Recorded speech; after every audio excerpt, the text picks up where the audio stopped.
د شال ټلویزیون قدرمن لیدونکو سلامونه. پام وکړئ د دې مهال لنډو خبرونو ته. د افغانستان اسلامي وحدت حزب د پاکستان او هند ترمنځ په رامنځته شوې جګړې خواشیني ښودلې ده.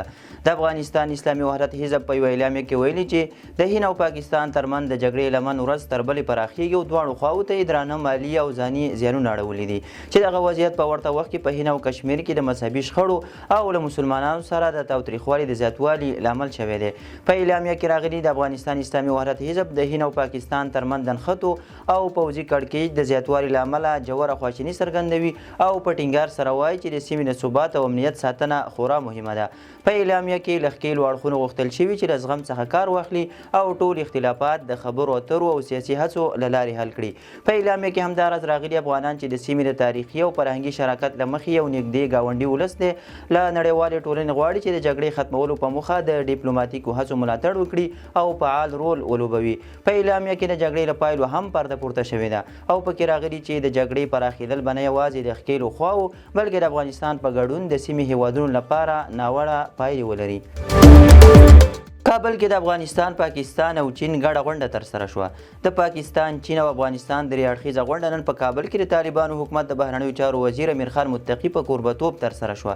د طالبانو حکومت بهرنیو چارو وزارت په یوه اعلامیه کې ویلي چې په دې ناسته کې د افغانستان، چین، پاکستان د بهرنیو چارو وزیرانو د ډیالوګ د 15مې ناستې د موضوعاتو د تعقیب او راتلونکي 6مې ناستې همدارنګه د افغانستان د ګاونډیو هیوادونو د بهرنیو چارو وزیرانو د راتلونکي 15مې غونډې سیاسي او اقتصادي همکاریو بحثونه وشول.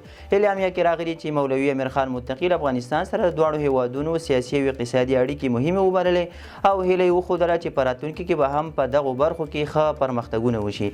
افغانستان لپاره د پاکستان ځانګړي استازي صادق خان هم په خپله ایکس پاڼه لیکلي چې په دې غونډه کې د اقتصادي او امنیتي همکاریو او د سیمې د ثبات په اړه خبرې وشوې. د چابهار بندر په اړه د افغانستان، ایران او هندوستان ترمنځ درې اړخیزه ناسته جوړیږي. د طالبانو حکومت د صنعت او سوداګرۍ وزارت وایي ډیر ژر به د افغانستان، ایران او هندوستان ترمنځ د چابهار بندر په اړه درې اړخیزه ناسته جوړه شي. د یاد وزارت په خبرپاڼه کې راغلي چې د صنعت او سوداګرۍ سرپرست وزیر نورالدین عزیزي په کابل کې د ایران له سفیر حاجي رضا بیګدري سره کتلي دي. په یاده ناسته کې د چابهار بندر په اړه د راتلونکي درې اړخیزې ناستې د 15 میل 88 سړک د پروژې د پیل او د ماهیرو د لارې د سوداګرۍ د پراخېدو په اړه خبرې شوې دي. چابهار بندر یو له هغو بندرونو دی چې د افغان سوداګر کولی شي خپل توکي د سمندر له لارې په تیره بیا له هند څخه هیواد ته په لنډه توګه راورسوي او دغه راز د هند بازارونو ته خپل مالونه وړاندې کړي. د امریکا د مرستو بندېدو له امله افغانستان کې 409 روغتیایي مرکزونه تړل شوي دي. د روغتیا نړیوال سازمان وایي د امریکا لخوا د نړیوالو مرستو د ځنډېدو له کبله په افغانستان کې د 409 روغتیایي مرکزونو فعالیتونه ځنډېدلي او یا هم بند شوي دي. یاد سازمان د یو راپور په خپرولو سره ویلي چې دغو روغتیایي مرکزونو په 9 ولایتونو کې فعالیت درلوده چې په بندېدلو سره یې له 3 میلیونو زیات خلک اغېزمن شوي دي.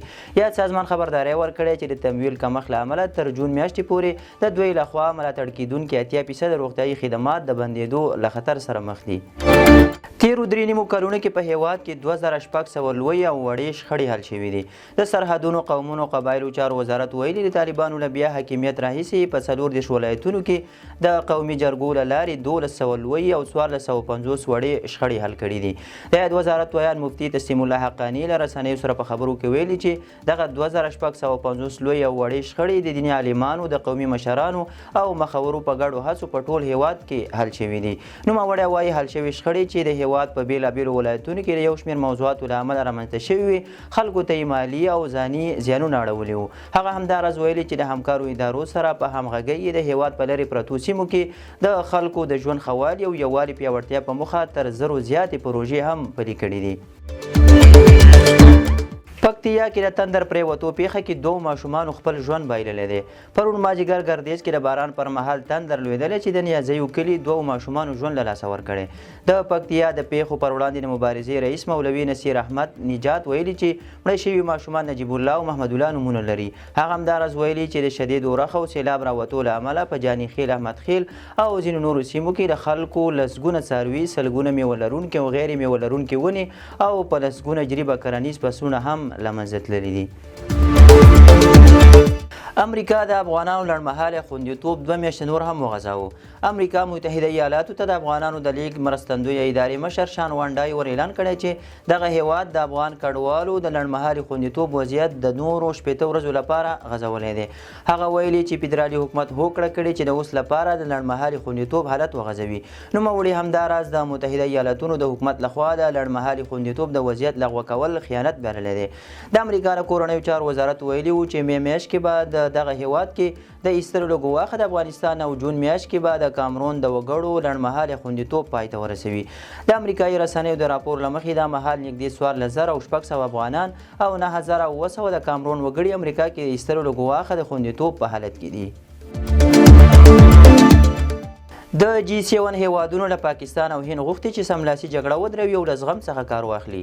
د G7 غړو هیوادونو امریکا، بریتانیا، کاناډا، فرانسه، جاپان، ایټالیا او جرمني له هند او پاکستان غوښتي چې سملاسي د تاوتریخوالي د کمولو لپاره اقدام وکړي او ستونزې د خبرو اترو له لارې حل کړي. G7 د نړۍ اوو پرمختللو بډایو صنعتي هیوادونو یوه اقتصادي او سیاسي ډله ده او همدارنګه اروپایي اتحادیه هم د یو میلمه یا څارونکي په توګه په غونډو کې ګډون کوي خو رسمي غړی نه ګڼل کیږي. دغه هیوادونه د نړیوالو اقتصادي، مالي، اقلیمي او امنیتي مسایلو په اړه خبرې کوي چې دا غونډې هر کال د یوه غړي هیواد په کوربه‌توب ترسره کیږي. کیم جونګ اون له روسیې څخه د شمالي کوریا ملاتړ منطقي او پر ځای بللی.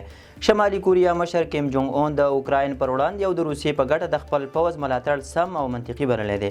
هغه ویلي چې که امریکا په سیمه کې خپلو پوځي لاسوهنو ته دوام ورکړي دوی به له نظامي ځواک کار اخیستلو کې هیڅ دریغ ونه کړي. دا په داسې حال کې ده چې شاوخوا 2 اونۍ وړاندې شمالي کوریا تایید کړه چې د روسیې کورسک سیمې ته یې سرتیري استولي دي. جنوبي کوریا او لویدیځو استخباراتو ادارو له اوږدې مودې راهیسې ادعا کوله چې شمالي کوریا تیر کال روسیې ته له 10,000 څخه زیات سرتیري لیږلي دي. امریکا او ایران یو ځل بیا څلورم پړاو غیر مستقیم مذاکرات ترسره کوي. د تسنیم خبري اجانس راپور له مخې چې ایران موافقه کړې د یکشنبې په ورځ په عمان کې له متحده ایالاتونو سره د غیر مستقیم اتومي خبرو اترو څلورم پړاو ترسره کړي. د خبرو اترو وروستی پړاو چې د مې په 3مه نیټه په روم کې ټاکل شوی وځنډول شو. د دغه ځنډ له امله د منځګړي عمان لخوا لوجستیکي دلایل په ګوته شول. د امریکا ځانګړي استازي سټیو ویټکاف ویلي چې ایران باید هیڅ داسې بنسټ ونه لري چې د اتومي وسلو د جوړولو وړتیا ولري. بلخوا ایران ټینګار کوي چې د اتومي پروګرام هدف یوازې سوله ییز دی او د یورانیمو د غني سازۍ حق د نړیوالو قوانینو له مخې مشروع ګڼي. تر دې وړاندې د امریکا ولسمشر ایران ته خبرداری ورکړی چې که د اتومي پروګرام په اړه موافقه ونه شي نو امریکا به د ایران اتومي تاسیسات په ښه یا بد ډول له منځه یوسي. د 4 اروپایي هیوادونو مشرانو په یو وخت اوکراین ته سفر کړی دی. د بریتانیا، فرانسې، المان او پولینډ مشرانو په ګډه کیف ته سفر کړی او له ولادیمیر زیلنسکي سره لیدنه ترسره کړې ده. د راپورونو له مخې دغه مشران هڅه کوي چې د اوکراین او روسیې ترمنځ د 10 ورځني اوربند موافقه نهایي کړي. د رویټرز د راپور پر بنسټ په اعلامیه کې ویل شوي چې موږ هم د امریکا په څیر پر روسیې ټینګار کوو چې د دوامدار امنیت لپاره د مناسب چاپیریال برابرولو په خاطر دی 10 ورځنی اوربند په بشپړ ډول عملي کړي. رویټرز زیاتوي که مسکو دغه اوربند ونه مني نو یاد هیوادونه به په ګډه په روسیه نوي بندیزونه ولګوي. تر دې وړاندې د اوکراین ولسمشر خبر ورکړی و چې هم نظره یا ملاتړي هیوادونه یې په کیف کې راټولیږي. په دغه ائتلاف کې 10 هیوادونه شریک دي چې فرانسه او بریتانیا یې مشري کوي. د دوی هدف د جګړې تر پای ته رسیدو وروسته له اوکراین سره مرسته کول دي. د شاه ټلویزیون قدرمن لیدونکو دا د دې مهال لنډ او مهم خبرونه تر بیا ښه وخت.